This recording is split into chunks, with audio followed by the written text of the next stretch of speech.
اعوذ باللہ من الشیطان الرجیم أعوذ بالله من الشيطان الرجيم بسم اللہ الرحمن الرحیم بسم الله الرحمن الرحيم فی قلوبہم مرض فزادہم اللہ في قلوبهم مرض فزادهم الله مرضا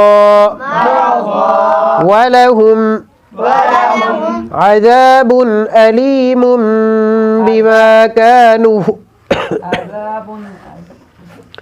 عذاب علیم بما كانوا عذاب عليم بما كانوا عذاب کے اوپر غنہ نہیں ہوگا، یہاں اظہار ہوگا.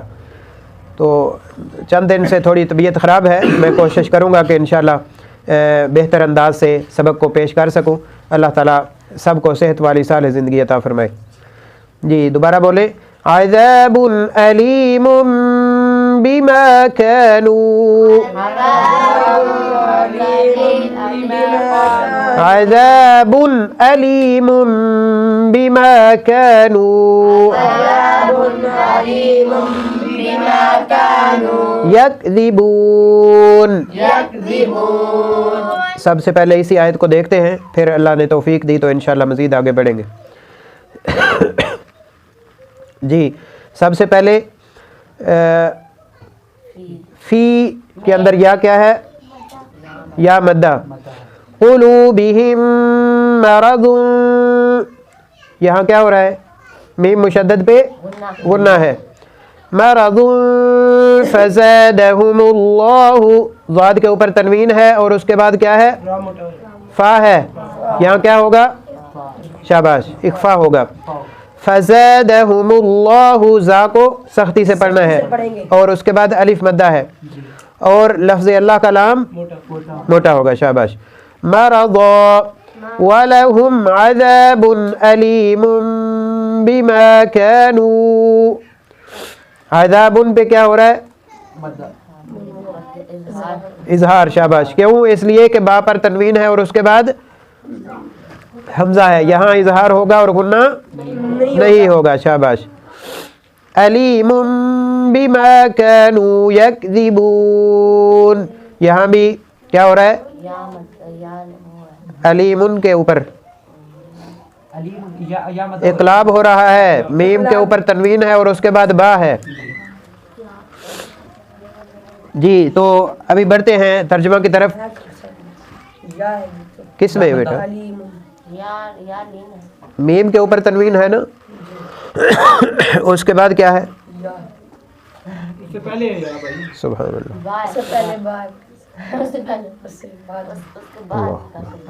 جی ترجمہ دیکھتے ہیں. فی بیچ، بیچ یا میں، پہلے آپ کو بتایا تھا نا، فی کا بیچ بھی ہو سکتا ہے، میں بھی ہو سکتا ہے. ٹھیک ہے جی. قلوبہم، دل ان کے، پہلے پڑھا ہوا ہے. شاباش. مرضن، بیماری، مرضن بیماری. فزادہم، پس زیادہ کرتا ہے ان کو، فا پس زیادہ زیادہ، ہم وہ. ٹھیک ہے، ان کو بالکل الگ الگ اگر کریں تو فزادہم پس زیادہ کرتا ہے ان کو، پس زیادہ کرتا ہے ان کو، اللہ اللہ. مرضن بیماری، مرضن بیماری. وَلَهُمْ اور واسطے ان کے. شاباش. عذاب عذاب. علیم دردناک. علم ہم اپنے زبان میں بھی استعمال کرتے ہیں. مجھے بہت زیادہ علم ہو رہا ہے، یعنی ویسے زیادہ تر لوگ جو بڑے ہیں وہ اس لفظ کو استعمال کرتے ہیں، معاشرے میں زیادہ یہ مشہور نہیں ہے، لیکن علم جو ہے وہ اردو میں بھی استعمال ہوتا ہے. تو الف لام میم، علم کا مطلب دردناک. ٹھیک ہے، علیم دردناک. اسی طرح آپ دیکھیں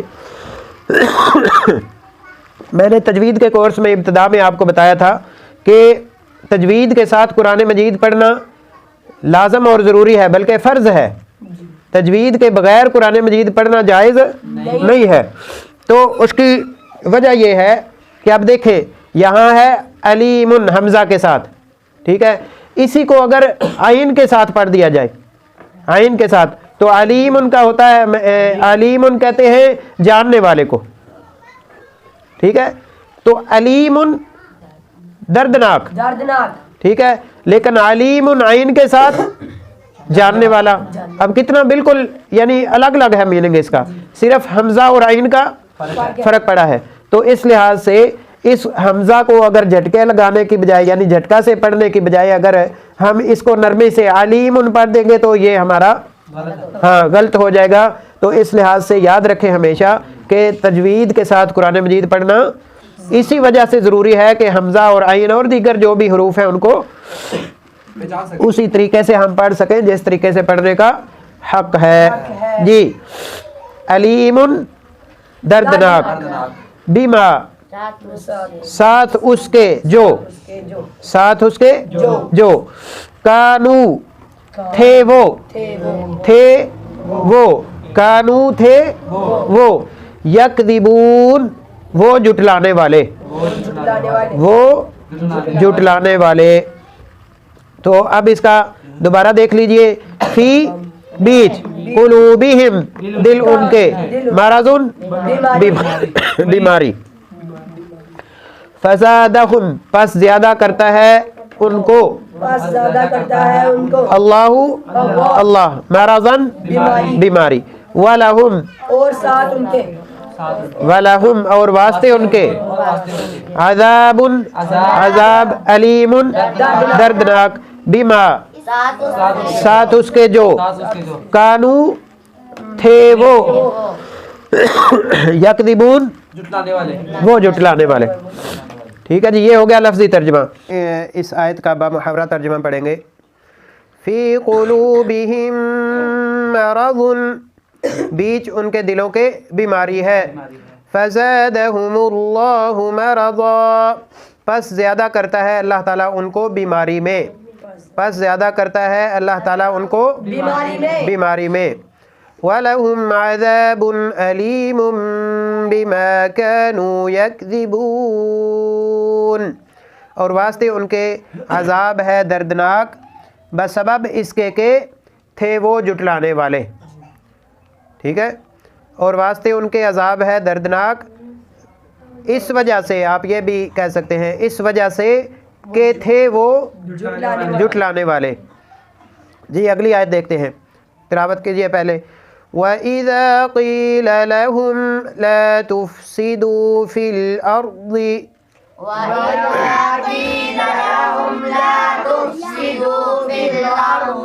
قَالُوا إِنَّمَا نَحْنُ مُصْلِحُونَ